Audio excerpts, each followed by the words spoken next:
And before I end the show tonight, here's a question I want to ask. It's about a relatively new trend on social media. I'm sure most of you have noticed it. Every social media account has a biography. You know, a short description of the user. People usually write where they work or what they like, their hobbies, things like that. Nowadays, some users also write pronouns, like he or him,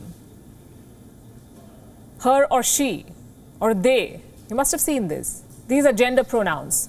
They denote what gender you identify with. A few years back, this was a non-issue. It's not anymore. Pronouns are a political minefield nowadays. Using the wrong pronoun is like an insult. So many languages have introduced gender-neutral pronouns like they. It was declared as Word of the Year in 2019, they. But can this change be replicated in all languages? Take French, for instance. It would be a logistical nightmare because French is a gendered language. The pronoun you use, the adjective you use, it reflects the gender of the person or object you're talking about. There is no gender-neutral pronoun in the French language. But now some linguists are trying to introduce it, like Le Petit Robert, the best-known French dictionary. They will introduce a gender-neutral pronoun from 2022. They're calling it il, a merger of the two French pronouns il and elle.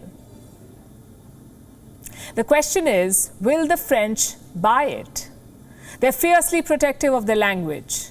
So this pronoun experiment was always going to be a risk, but it's already backfiring.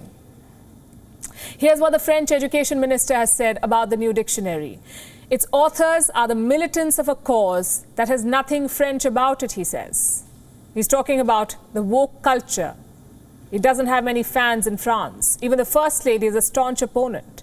Here's how she reacted. There are two pronouns, he and she. Our language is beautiful and two pronouns are appropriate. The First Lady of France. Many in France feel this way. They talk about a woke assault from the US. Things that challenge basic French ideals. So here's the question. Are these changes for the sake of change? Do they improve gender equity? Or does it defeat the purpose? For instance, would the trans community prefer equality in pronouns or actual economic and social equality? In an ideal world, both, yes. But in this case, we must prioritize. Cosmetic changes are not a substitute for meaningful reforms. Sure, they make you feel good. But there is no systemic progress. Let me give you another example. This is from Scotland. Scottish secondary schools have been experimenting with gender-neutral washrooms. It's been a disaster, to say the least. Girls are boycotting the washroom because of vandalism by boys. Surveys show that 56% of Scottish people are against gender-neutral washrooms. Why then are these schools trying them out? Encourages diversity, they say.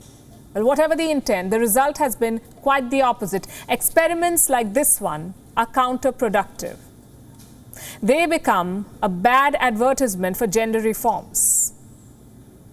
So what could Scotland have done? Perhaps retain single-sex washrooms, offer both services and let the people decide.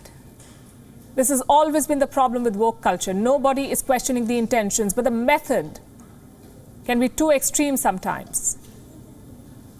Like changing the laws of French or installing common washrooms against common wisdom. Such gestures are not a measure of change. They're a tool to create buzz. Good for the headlines, not so much for social equality. Think about it. WION is now available in your country. Download the app now and get all the news on the move.